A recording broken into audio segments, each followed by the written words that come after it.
Então, vamos lá. Nossa próxima apresentação com a Jennifer Nogueira, que é psicóloga, especialista em psicologia hospitalar, em cardiologia, terapeuta em MDR, especialista em luto. Muito bem-vinda, Jennifer. O espaço é seu. Bom dia a todos, muito obrigada pelo convite. Eu vou compartilhar a tela aqui é, do slide. Então, a gente diminui esta. A tela está aparecendo? Tá. Só precisa pôr Ótimo. em tela cheia e agora está ok. Tá certo? Perfeito. Bom, Aham. primeiramente eu queria pedir desculpa pela minha voz. Eu tô vindo de uma gripe que fiquei sem voz. A voz tá voltando, mas ela ainda tá rouca.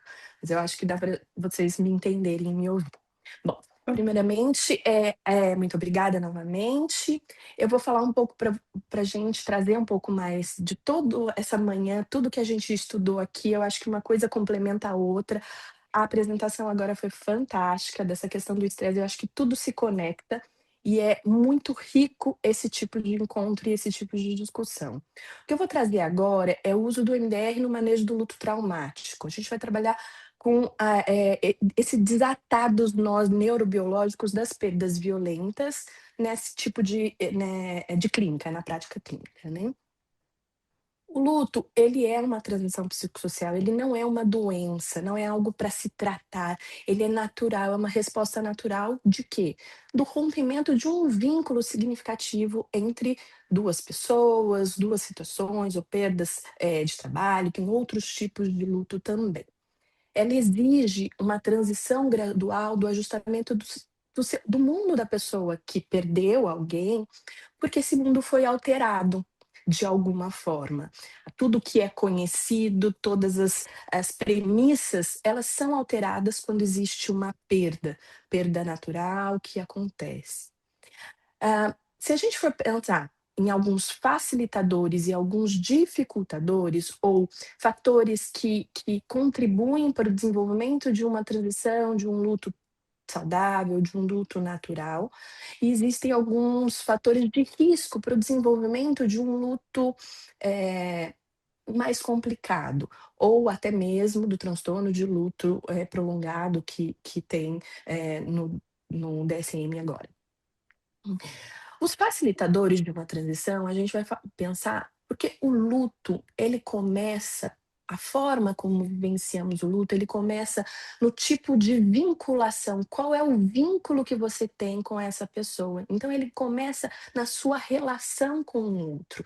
Como essa relação acontece? Se esse vínculo é saudável, se esse vínculo é tranquilo, a vivência do luto também tende a ser saudável e tranquila. A morte acontece de forma esperada, que é natural, que a coisa teve um tempo para se acostumar com essa ideia, como num processo de adoecer, por exemplo. Se existe um suporte social, familiar, robusto, em que as pessoas vivenciam da mesma forma, ou se suportam, se acolhem, e a possibilidade de expressão emocional da vivência, da perda, tudo isso são facilitadores para uma transição natural, tranquila do processo de luto. O que é dificultador, ele é a morte traumática que eu vou trazer aqui para nós hoje, essa manhã, ele é um ponto importante, ele é dificultador, por quê? Porque ele é inesperado, não houve preparo, aquele tudo que é conhecido, ele é rompido drasticamente. Outra situação, quando tem, alguma tragédia, como as tragédias, humanitárias que a gente já viu aqui, como a não localização de corpos. E outro ponto são perdas, anteriores difíceis. Então a gente vai precisar olhar para a história clínica desse paciente, como é a história de perdas que ele já vivenciou. Se existe algum também transtorno emocional prévio, se a pessoa já tem algum transtorno emocional, alguma depressão crônica, algum processo emocional mais grave, já anteriormente à perda. E isso é a perda, principalmente a perda traumática, ela é algo que vai, eh, juntar com já o processo que ela vive e vai ser algo que pode se transformar num dificultador do processo de luto. Quando a gente pensa, no luto, existe alguns sintomas de luto, qualquer tipo de luto.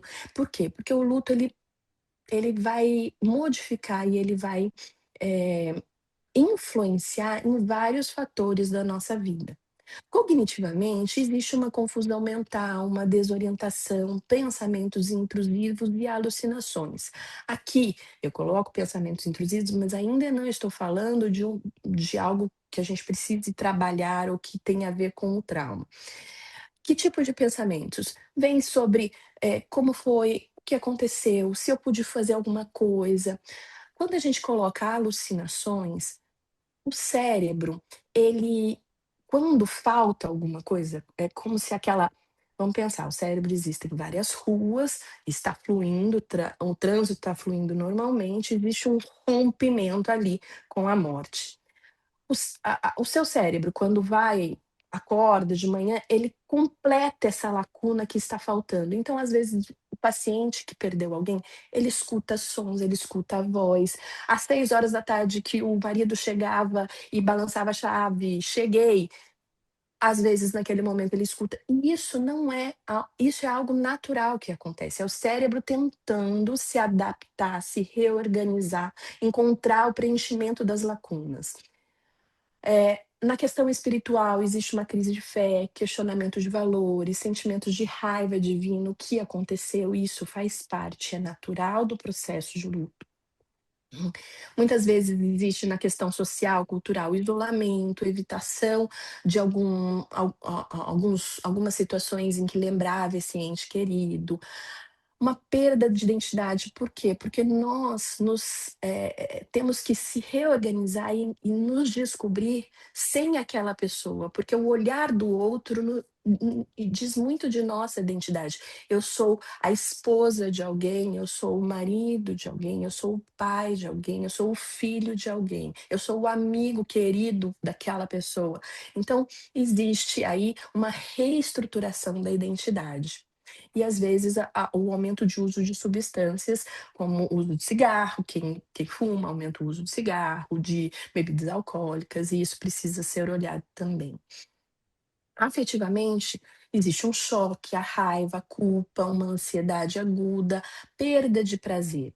Existem na questão física dores, dispneia, exaustão, e aqui eu faço um adendo aqui do risco cardiovascular, e isso aqui seria uma aula completamente à parte, que é um foco de estudo que eu tenho, mas só para vocês terem uma ideia, existe um aumento do risco cardiovascular. Por quê? Porque existe um estresse agudo naquele momento, e esse estresse agudo ativa todo aquele eixo que a nossa colega acabou de nos apresentar sobre o estresse, existe uma hiperativação desse sistema límbico e existe uma enxurrada de catecolaminas, que são os hormônios de neuroinflamação, que podem desencadear alguns transtornos cardiovasculares, entre eles a síndrome de Takotsubo, que é popularmente conhecido como coração partido, que é eh, uma insuficiência cardíaca transitória.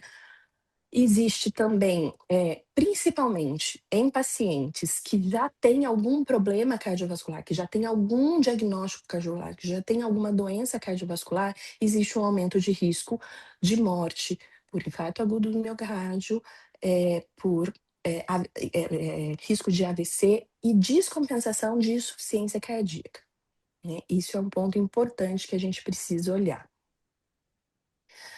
Quando a gente vai olhar para esse paciente que veio, existe um diagnóstico que a gente precisa olhar e diferenciar aqui. Quando o luto se complica, quando a gente precisa olhar para isso como algo que precisa ser cuidado e não apenas vivenciado, né? Existe o luto natural, existe a depressão e existe o luto prolongado, muitas vezes com sintomas de TEP, tá? Quando a gente vai pensar no afeto, qual é o afeto predominante no luto natural? Sentimentos de vazio e da perda gradativa dessa pessoa, né, das coisas, do dia a dia, do vazio que isso vai trazer. Já na depressão, o humor deprimido ele é persistente e contínuo, ele fica lá.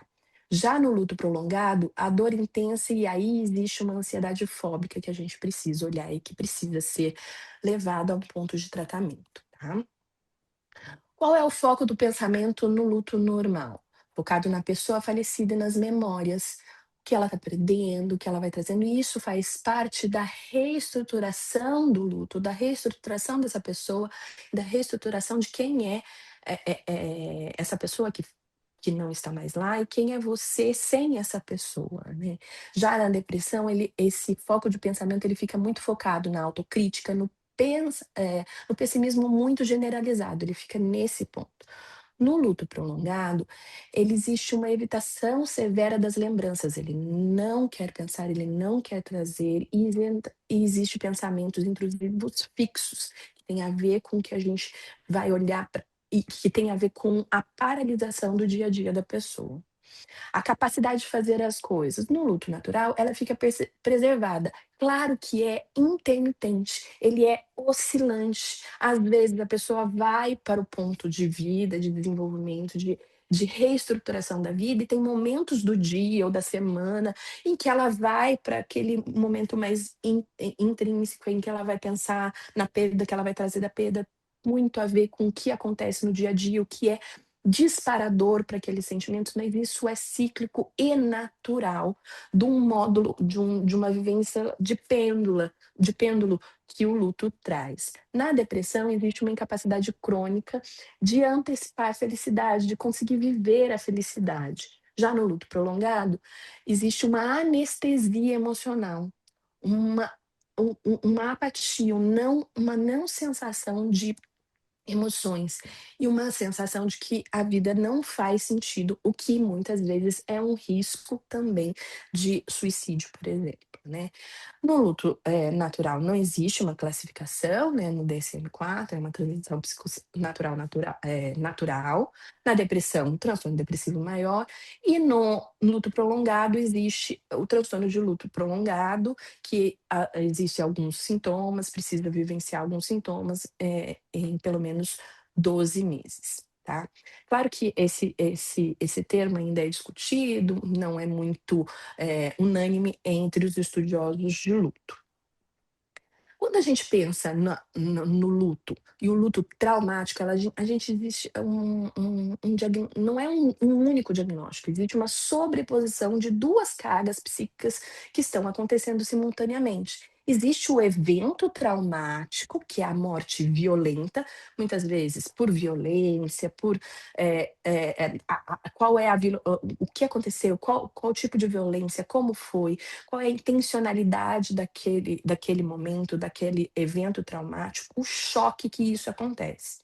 E existe o evento da perda, da ausência mesmo, do rompimento do vínculo repentino, da saudade, do vazio, que tudo isso, que é uma perda, traz, só que ela está associada a uma perda repentina e de forma violenta.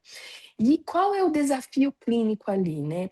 O enlutado, ele é atingido por pela morte que aconteceu, mas junto com isso vem a dor, de como ela aconteceu, junto com isso vem a dor de quem partiu, quem é essa pessoa para, o nosso paciente ali que está diante da gente, né. Tem um conceito para os estudiosos de luto que o Bowman traz, que é o conceito de luto, de mundo presumido. O que seria o nosso mundo presumido? O dia a dia, você sabe que você vai acordar, que seu filho vai estar lá na cama, que seus pais vão estar na casa deles, que você pode ligar e perguntar para sua mãe como é que faz aquela receita que vocês gostam. Você sabe que no final de semana você pode encontrar, que no Natal vocês vão ter, um encontro de família, que você vai acordar de manhã, que você vai para o seu trabalho, que vai ter a escola dos seus filhos, que, eh, aquilo que você programou vai acontecer. O seu mundo está organizado. Quando existe um trauma de perda repentina e qualquer perda do luto, existe, uma ruptura desse mundo presumido.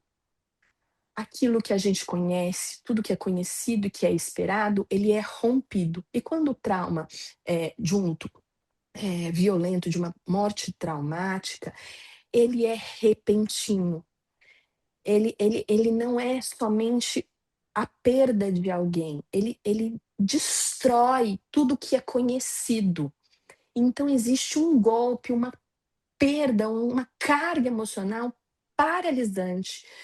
De qual tarefa? Qual é a tarefa do luto? É uma tarefa cognitiva de reorganizar crenças. E ele faz o que com esse paciente quando existe essa ruptura repentina? Ele ancora o paciente no trauma.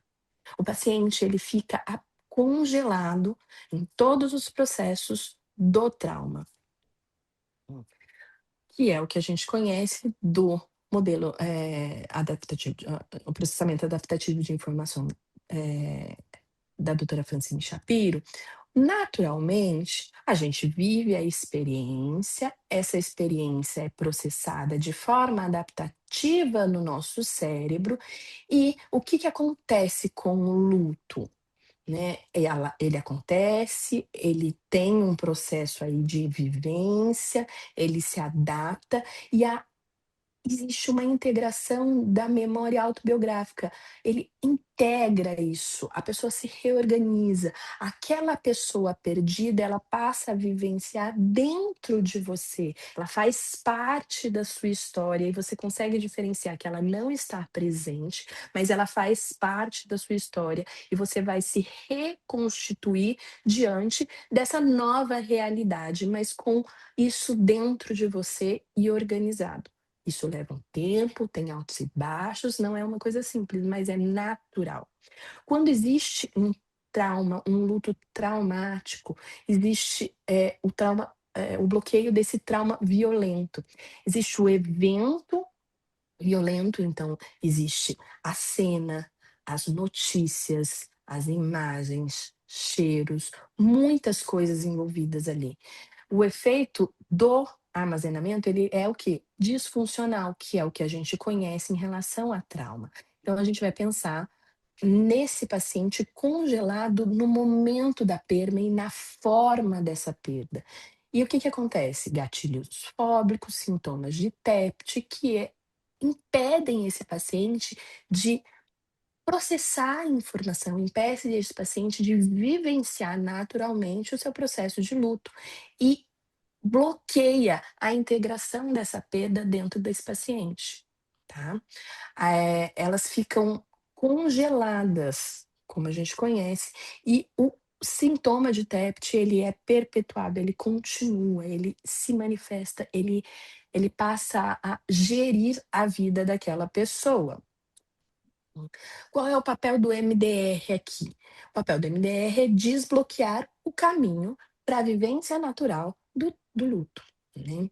O trauma acontece, a gente tem uma intervenção com o MDR, novamente, como todo mundo fala, dentro do protocolo padrão de 8 fases, tem algumas coisas que precisam ser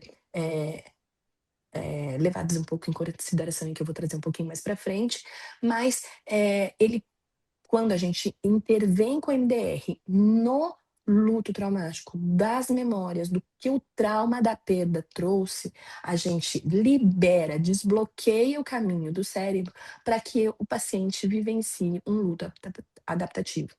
O MDR não trata a luta, a gente não trata a luta, a gente trata o bloqueio que o trauma da perda faz e libera para que esse paciente possa vivenciar o processo de luto dele.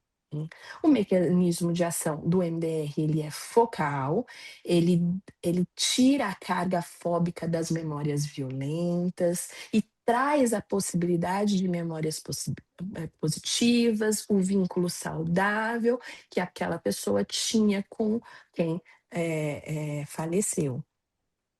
E o desfecho, o resultado que a gente tem, que o paciente ele deixa de reagir pelo trauma de forma hipervigilante, de forma desorganizada, e ele passa a vivenciar uma tristeza adaptativa da perda, uma necessidade, o processo natural da perda dessa pessoa, né. Quando eu falo do protocolo, e o que a gente precisa prestar atenção, na história clínica, a gente vai olhar quais as experiências de perda anterior que esse paciente teve, como ele se reorganizou, quais são os recursos que ele tem, né. Se já houve alguma outra perda, violenta, nós temos pacientes de histórias familiares de assassinatos, por exemplo, que avô foi assassinado, o pai foi assassinado. Então, assim, a gente tem que olhar essas histórias, porque isso um ponto muito importante, né. E também qual é a relação, qual é o vínculo afetivo, qual é o tipo de vínculo que essa pessoa tinha com esse paciente que está diante de você tinha com a pessoa que ele perdeu. E qual é a história da Jennifer, perda? 5 minutinhos, tá? Ok. Qual é a história da perda?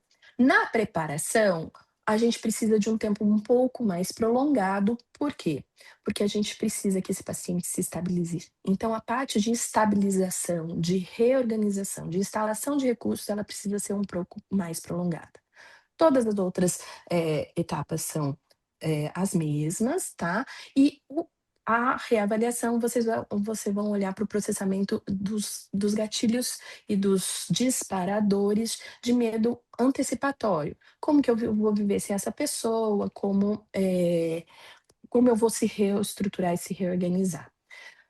Algumas evidências clínicas, com o uso do MDR associada à TCC, a utilização, ela diminui em 55% dos sintomas de TEP, 46% de sintomas de luto complicado.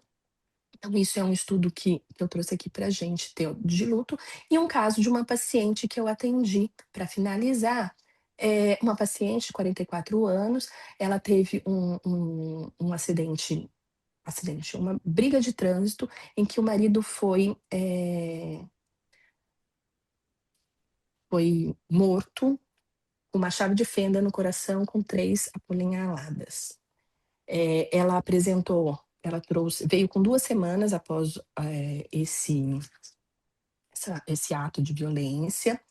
Ela tinha alguns sintomas de TEPT muito específicos, principalmente temporal, no horário exato da perda, 10 horas da manhã na quinta-feira, e questões de trânsito, de dirigir, de estar no trânsito. Eu usei o reprocessamento com o momento exato da queda do marido, da morte, a cena do crime, o enterro e os disparadores do cotidiano, principalmente a quinta-feira. Com a utilização do MDR, o que a gente percebeu, a remissão completa dos sintomas de TEPT, de crise de pânico. Essa paciente, ela pôde vivenciar depois, ela foi liberada para trabalhar as questões da perda, do estar sem o marido, do processo natural do luto. Então, o MDR fez toda a diferença no processo de desenvolvimento, de elaboração do luto dessa paciente. O que a gente vai ter aqui? O trauma, o TEPT, a gente vai trabalhar as imagens intrusivas, o choque, a hipervigilância, a fobia, são os alvos para o MDR. No luto saudável, com o processo já de TEPT, de trauma dissolvido, a gente vai trabalhar a tristeza profunda, busca de significado, honrar a memória, reconstrução da vida. Esse é o processo contínuo. Então, o MDR ele impede a cronificação do sofrimento.